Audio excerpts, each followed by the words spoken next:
تقوی کی اہمیت کیا ہے اور ایک بندہ مومن کے لیے تزکیہ نفس کس قدر ضروری ہے، آئیے دین اسلام کے بارے میں معلومات حاصل کرتے ہیں۔ السلام علیکم۔ وعلیکم السلام ورحمۃ اللہ وبرکاتہ۔ تقوی کی اہمیت کیا ہے، کیونکہ ایک بندہ مومن کے لیے تزکیہ نفس تقوی کے لیے بہت ضروری ہے، تو اس بارے میں کچھ تعلیم فرمائیے۔ میں آپ کا سب سے پہلے تو شکر گزار ہوں اس بات پر کہ آپ نے میرے پیغام کو لوگوں تک پہنچانے کا اپنے ذریعہ بنے ہیں۔ تو سب سے پہلے ہم بات کریں گے ایمان کی، تاکہ مومن کی شان، اس کے مقام کا علم ہو جائے۔ پھر اس کے بعد تقوی کی حقیقت بیان کر کے ایک مومن کے لیے تقوی کتنا ضروری ہے اور اس کے حصول کا کیا طریقہ ہے، اس پر بات ہوگی۔ جی بالکل۔ ایمان کی حقیقت ایمان دو چیزوں کا نام ہے، ایک ہے اقرار باللسان اور دوسرا تصدیق بالقلب۔ جو بندہ قوت گواہی رکھتا ہے، بول سکتا ہے، اس کے لیے لازم ہے کہ وہ زبان سے اقرار کرے اسلام کے عقائد کا، دین کی حقانیت کا۔ اگر وہ زبان سے اقرار نہیں کرتا باوجود قدرت کے، وہ مسلمان نہیں، وہ کافر سمجھا جاتا ہے۔ جی۔ تو جس طرح اقرار باللسان ضروری ہے، ایسے ہی تصدیق بالقلب یعنی دل سے سچا تسلیم کرنا یہ ضروری ہے۔ اگر کوئی بندہ 1000 مرتبہ زبان سے کلمہ پڑھتا رہے، اقرار کرتا رہے، اگر وہ دل سے تسلیم نہیں کرتا تو بندہ منافق تو ہو سکتا ہے، مسلمان نہیں۔ جی۔ دیکھیے کہ عبداللہ ابن ابی جو رئیس المنافقین تھا، وہ کلمہ بھی پڑھتا تھا، نبی السلام کے پیچھے نمازیں بھی پڑھتا تھا، روزے بھی رکھتا تھا، جہاد پہ بھی جاتا تھا، مگر اس نے دل سے تسلیم نہیں کیا، لہٰذا وہ صرف منافق نہیں بلکہ رئیس المنافقین بنا۔ جی۔ تو ایمان کی حقیقت اقرار باللسان اور تصدیق بالقلب ہے۔ دوسری چیز اس میں آتی ہے ایمان بالغیب، جی۔ اس لیے کہ ہم نے نہ اللہ تعالیٰ کو دیکھا ہے، نہ فرشتوں کو دیکھا، نہ جنت نہ جہنم۔ تو ایمان کی عقائد کی کتابوں میں جو تعریف لکھی ہے وہ ہے تصدیق النبی صلی اللہ علیہ وسلم بما جاء بہ، جو دین اللہ کے محبوب لائے ہیں ان کو دل سے سچا مان لینا، اس کا نام ایمان ہے۔ کیونکہ ہم مسلمانوں کا عقیدہ ہے کائنات کا نظام درم برم ہو سکتا ہے، سورج مشرق کی بجائے مغرب سے طلوع ہو سکتا ہے، پہاڑ اپنی جگہ سے ہٹ سکتے ہیں، مگر کملی والے کی زبان سے نکلی بات کبھی غلط نہیں ہو سکتی۔ بے شک بے شک۔ اور اور اس پر قرآن حدیث کے دلائل ہیں، جیسے قرآن مجید میں اللہ تعالیٰ کا فرمان ہے وَمَا يَنْطِقُ عَنِ الْهَوَىٰ إِنْ هُوَ إِلَّا وَحْيٌ يُوحَىٰ، میرا پیغمبر اس وقت تک بات ہی نہیں کرتا جب تک وحی نہ ہو جائے، بے شک ایسا اشارہ نہ مل جائے۔ تو اللہ کے نبی کی ذات پر خدائی پیرا ہوتا ہے، نبی جو فرماتے ہیں، جو کرتے ہیں، وہ اللہ کا حکم اور اللہ کی منشا اور مرضی ہوتی ہے۔ جی۔ اس لیے ایمان نام ہوا کہ نبی الاسلام کی زبان پر اعتماد کر کے آپ کے اللہ دین کو مان لینا۔ بے شک۔ اب آتے ہیں ہم تقوی کی طرف۔ جی حضرت۔ تقوی اصل اس کا معنی ہوتا ہے ڈرنا اور بچنا۔ جی حضرت۔ جو بندہ اللہ تعالیٰ سے ڈرتا ہے وہی گناہوں سے بچتا ہے۔ بے شک۔ جس بندے کے دل میں اللہ کا ڈر اور خوف نہیں ہے وہ بندہ گناہ سے نہیں بچ سکتا۔ جی۔ تو لہٰذا گناہ سے بچانے والی چیز اگر کوئی چیز ہے اس کا نام تقوی ہے۔ آئیے تقوی قرآن مجید میں بار بار تقوی کا حکم دیا گیا۔ جی۔ فرمایا یا ایھا الذین آمنوا اتقوا اللہ حق تقاتہ، اے ایمان والو اللہ سے ڈرو جیسے ڈرنے کا حق ہے۔ جی حضرت۔ جب یہ آیت نازل ہوئی تو صحابہ کرام پریشان ہو گئے کہ وہ کون ہے جو تقوی کا حق ادا کرے۔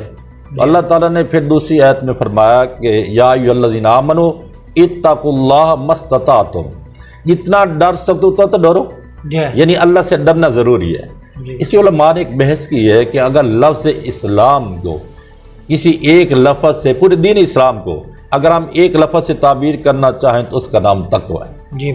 تقوی کیا ہوتا ہے؟ گناہوں کو چھوڑنا۔ اب پہلے گناہوں کو سمجھیں گے تاکہ پھر پتہ چلے کہ کیا کیا گناہ ہیں۔ یہاں پر یہ بھی ہے کہ جو انسان صاحب ایمان ہوتا ہے، ہاں جی، اشہد ان لا الہ الا اللہ واشہد ان محمد عبدہ ورسولہ کہتا ہے، تو اس کے ساتھ پھر اس کے لیے یہ بھی ضروری ہے، اللہ رب العزت یہ بھی تقاضا کرتے ہیں کہ اب اے میرے بندے تو تقوی پسند ہو جا، تقوی اختیار کر لے۔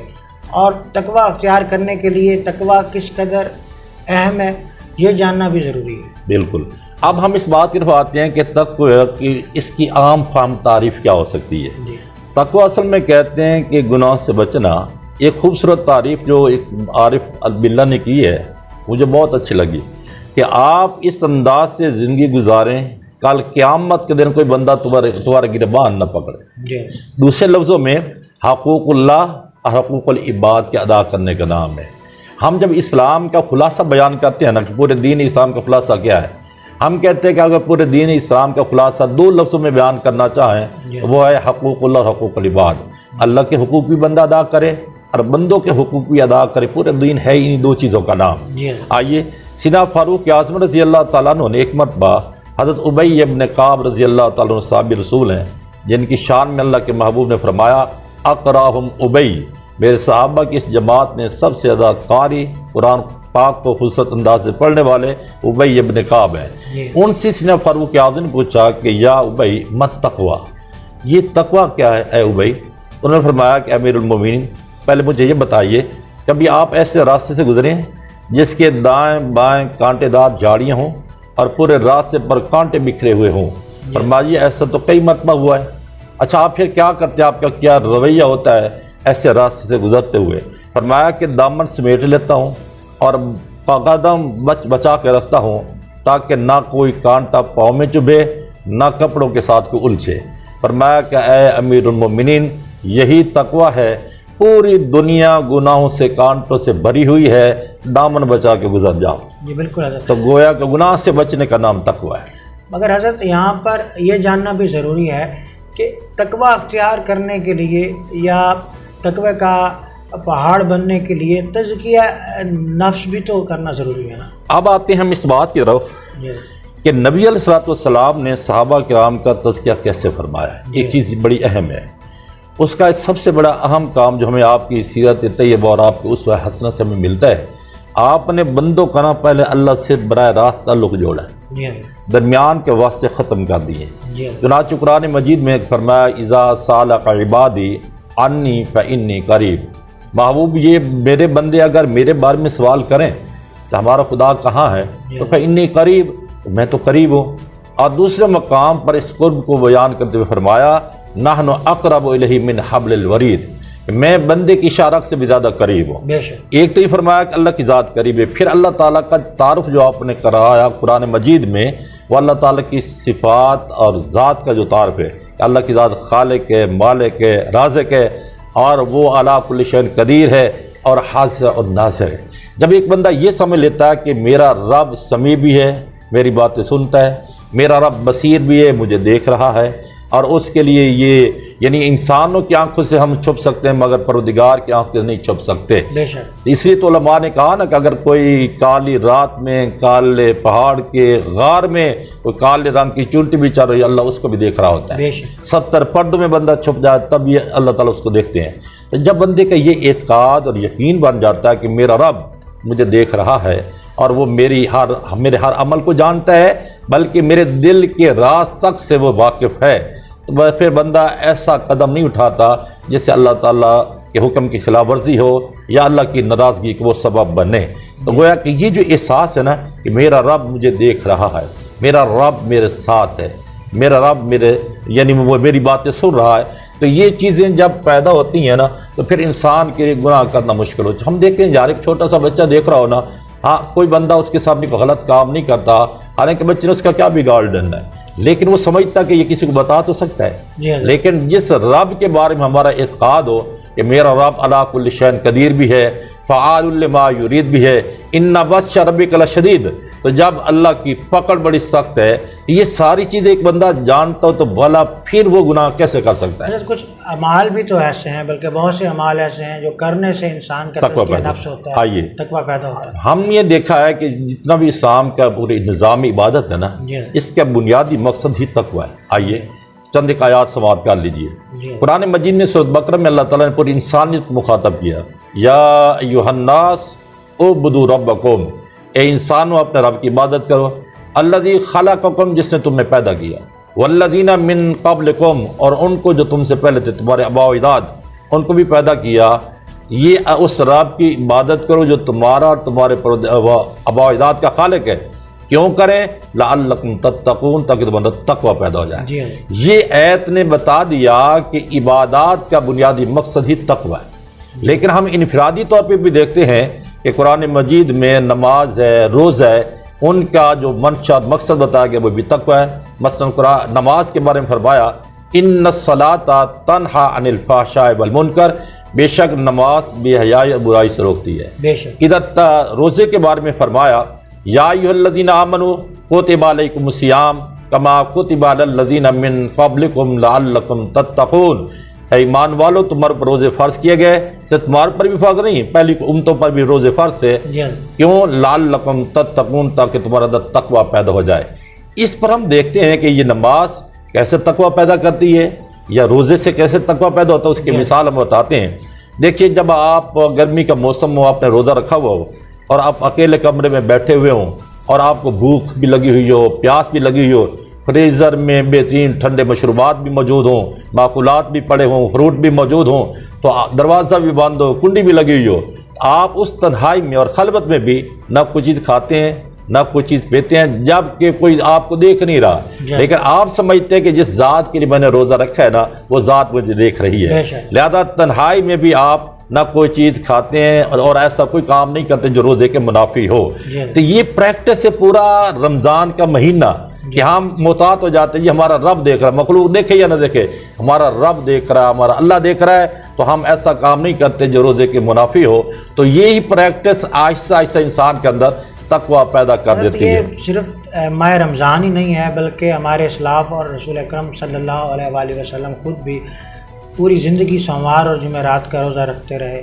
ہم نے یہ دیکھا ہے کہ انسان چونکہ دو چیزوں کا مرکب ہے، ایک انسان کا جسم، ایک اس کی روح ہے، تو یہ انسان اگر پوری توجہ اپنے جسم پر دے دے نا، اس کی پرورش میں، اس کی نشو و نما میں اس کا خیال رکھے اور روح کو اگنور کر دے تو روح کمزور ہو جاتی ہے۔ اور اصل میں انسان اندر کی روح کا نام ہے، دیکھیں نا جب تک کہ روح اندر ہے تو ہم انسان ہیں اور ہم ایک دوسرے کو انسان کہتے ہیں، روح اندر سے نکل جائے تو باقی جسم کو کوئی انسان تو نہیں کہتا، کہتے یہ لاش پڑی ہوئی ہے، میت ہے، یہ ڈیڈ باڈی ہے۔ معلوم ہے اصل انسان اندر کی روح ہے، اس روح کی جو غذا ہے وہ عبادات ہیں، وہ اللہ تعالیٰ کی یاد ہے۔ اس لیے فرمایا الا بذکر اللہ تطمئن القلوب، اور سنو اللہ کے ذکر سے دلوں کو اطمینان ملتا ہے۔